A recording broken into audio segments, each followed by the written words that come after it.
Welcome back, ladies and gentlemen. My name is AstroZerg, as usual, and today I'm bringing the beloved unit compositions counter that I promised in the last video. So here we are. Now, to start, if you can just imagine that Starcraft is a game of chess, just with a lot more different types of pieces, then this will make a lot more sense to you. Now, the game evolves from pre-game, or beginning of the game, the early game, the mid-game, and the late game. Now, pretty much each of these phases has a different unit composition in them, and some of them don't have a huge change, some of them do. So for Terran, I'll basically be going with each race and saying kind of what matchup goes against that. So in Terran, you kind of have the usual like bio ball right there, and say you have some medevacs with you.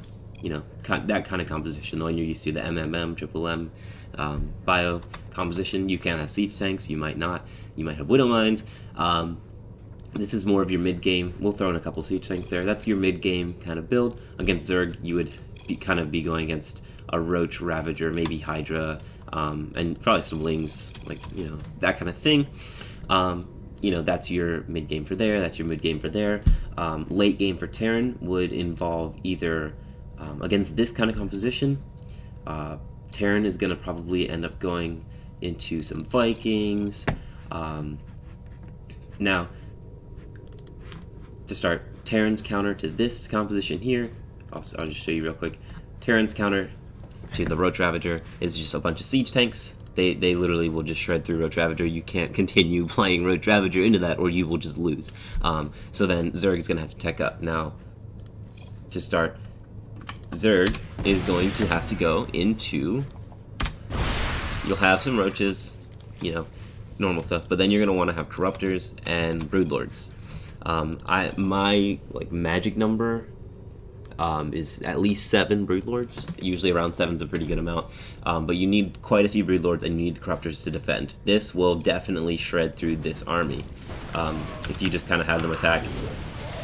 If you have the corruptors focus on the medevacs, the broodlords are just sitting there focusing on the units. I mean, even if the siege tanks are sieged, you know, the constant broodlords will make the siege tanks hit their own units, causing friendly fire. Now, this will shred through the Terran's army. So, again, you see, having these broodlords is a huge help.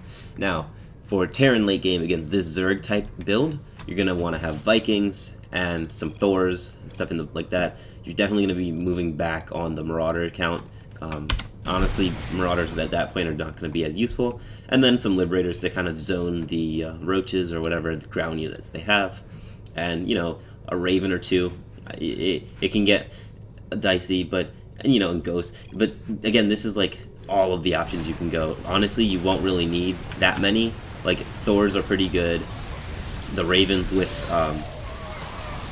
their abilities are very effective.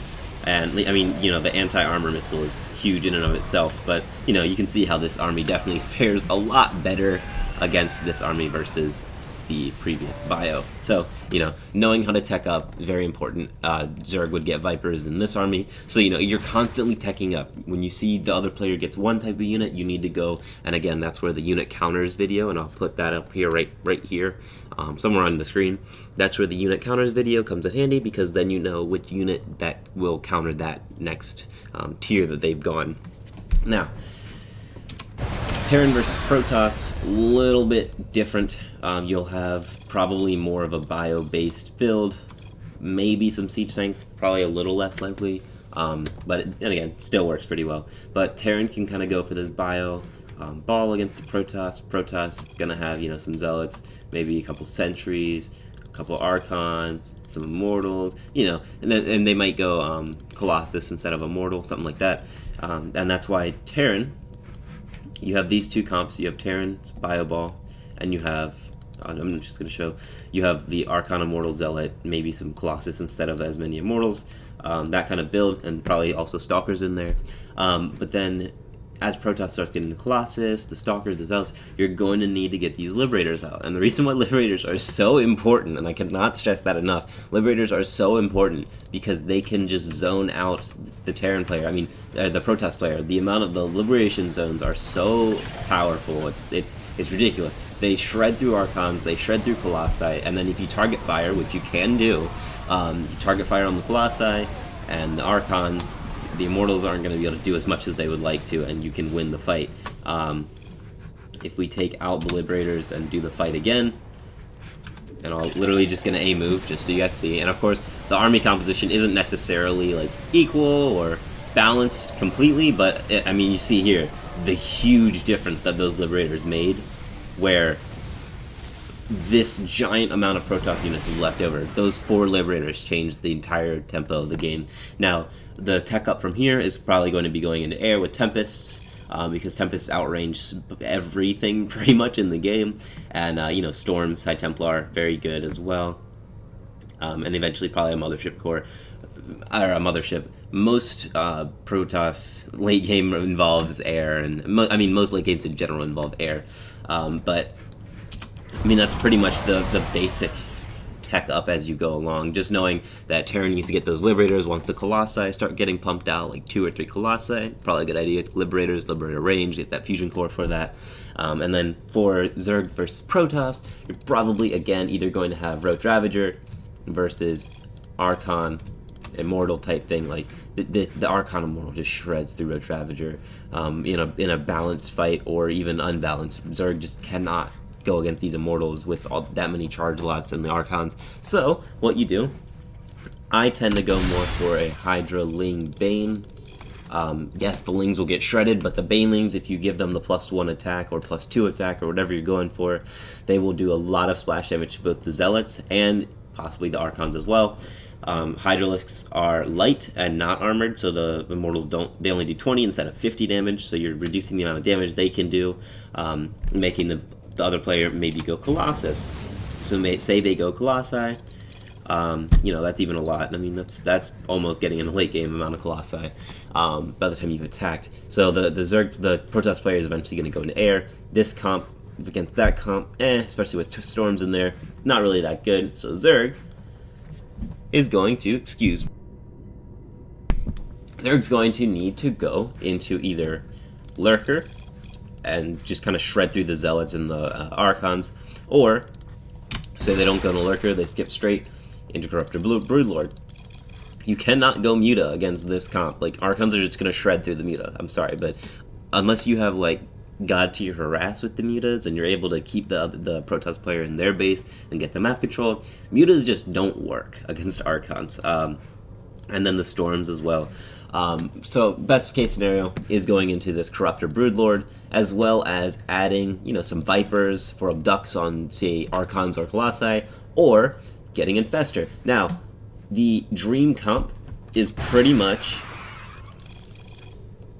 I'll take out the Hydras just for the emphasis, it's pretty much just a Broodlord, Corruptor, Infestor. Like, that's the Dream comp right there. You could Fungal, throw down the Infested Terran, you know, Fungal again. Like, it's such a great composition. The Corruptors will take care of all the Colossi, the Broodlords will take care of everything else. You can abduct the Colossi, you can abduct the Archons straight into your team comp. I mean, it's just so effective, and definitely recommended as pretty much the late game comp. You just need to make sure you're taking a favorable position.